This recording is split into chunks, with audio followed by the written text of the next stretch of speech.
But I'll tell you, folks in South Carolina are concerned about where we are with energy in this country. Energy independence is something that's on the minds of folks back home. You know, I drive a diesel truck, and the gentleman from Ohio was talking about diesel fuel just recently. And I was at the gas pump recently, the fuel pump, fueling my truck with diesel fuel.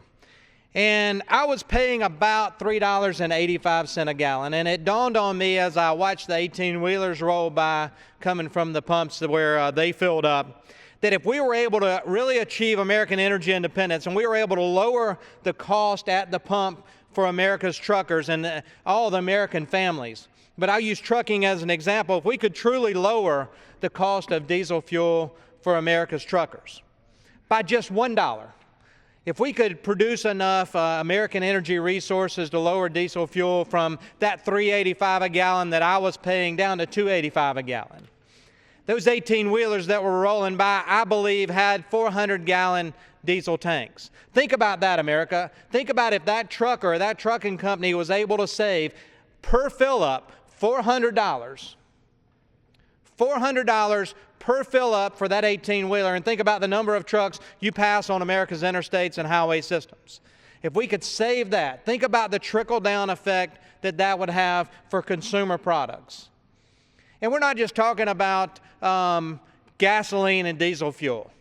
The American hydrocarbons that are produced, when they're refined into a lot of different products. And I would ask the folks to research what a barrel of hydrocarbon or fossil fuel oil, when you put that under extreme pressure, the heat created, how it separates out, and all the different products that come from a barrel of oil. It's an amazing component that God has given us.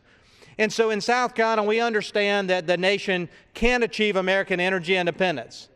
But we also understand that if we can't have American energy independence, why not an all-American energy strategy where we work with our neighbors to the north, our largest and best trading partner, the Canadians.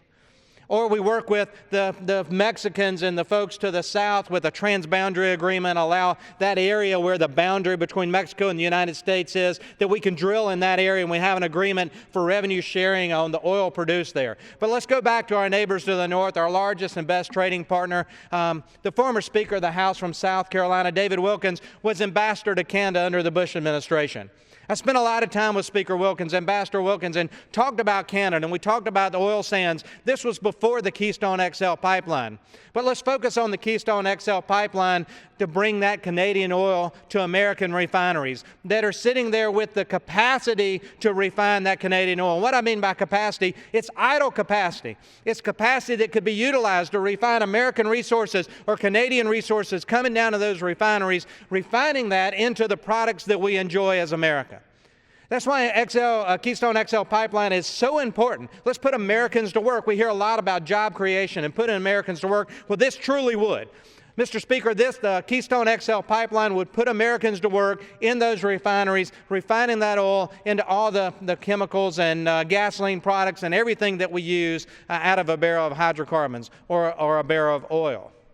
Keystone Pipeline is something that should happen in this country. And the opponents on the other side say, well, you know, that oil's just going to flow from Canada. It's going to flow through the United States. It's going to go to our refineries. But those contracts have been let, and that oil and those gasoline products are going to be used in other markets. It will not do anything to affect the price of the pump here. That's what the other side says. But let me just, a simple economic example. It's supply and demand. And global demand is high right now, and the supply is low. The supply is low for a lot of reasons. OPEC cartel, but other things. Policies, moratoriums, and other things from this administration keeps global supply down.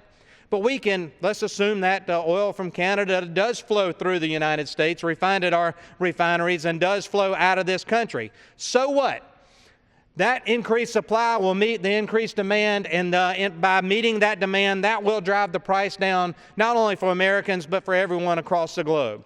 It's the right thing to do to put Americans to work to refine that oil into those products at American refineries. It's true job creation.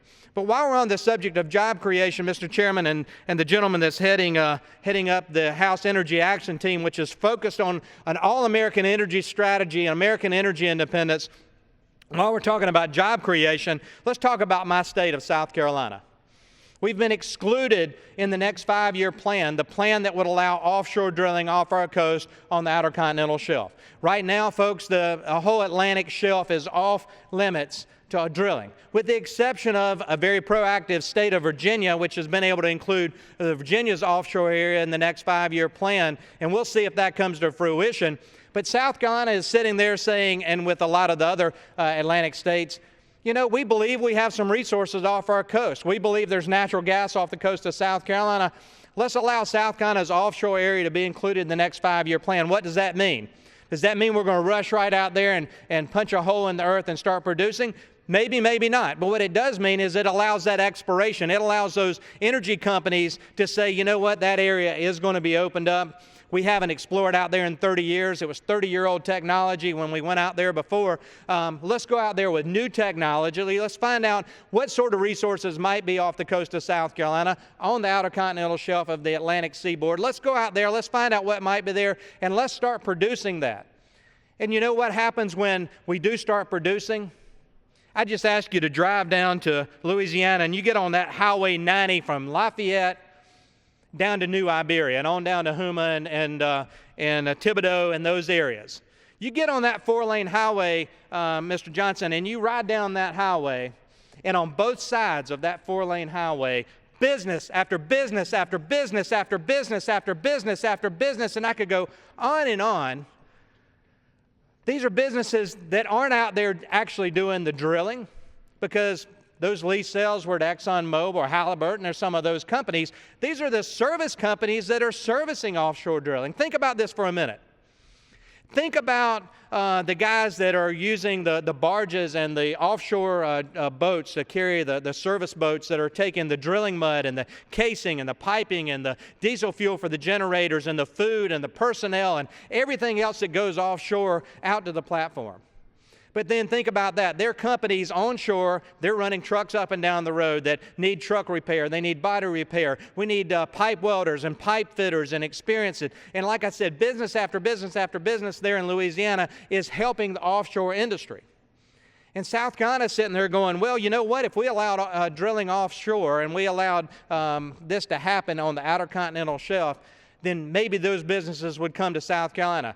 The service boats, the drilling mud, the providers, the onshore pipe fitters and pipe welders. And you know what? Those guys have to eat. So they fill up the local restaurants. And they shop at the local Piggly Wigglies. And guess what? They give to United Way and they give to the local church. And it's a trickle-down economy when you got people working and you got people creating businesses and providing income to an economy.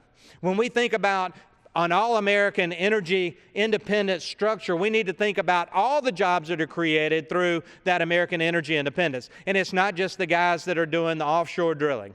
And it's not just the guys that are doing the hydraulic fracturing here. That is a tremendous component, and it's working in Pennsylvania, should be working in southern New York, it's working in Ohio, it's producing resources.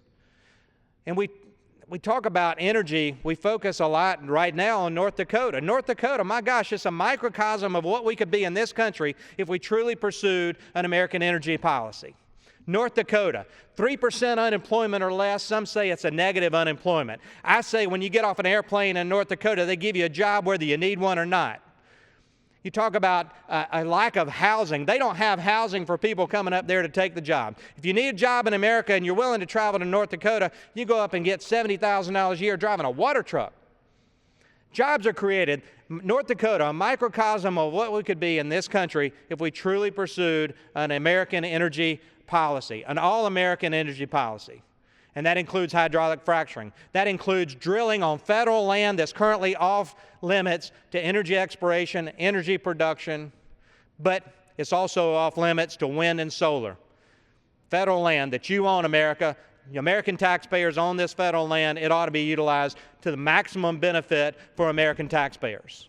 Folks, we can reduce our fuel prices at the pump. We can reduce your prices for electricity at home. And that's through American energy policy that's truly all of the above.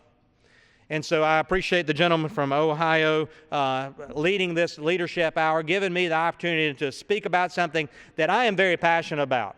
And that is an all-American energy policy that produces resources here, lessens our dependence on the Middle East, lessens our dependence on the OPEC cartel, truly trades with our neighbors to the north and the south, and approaches true independence.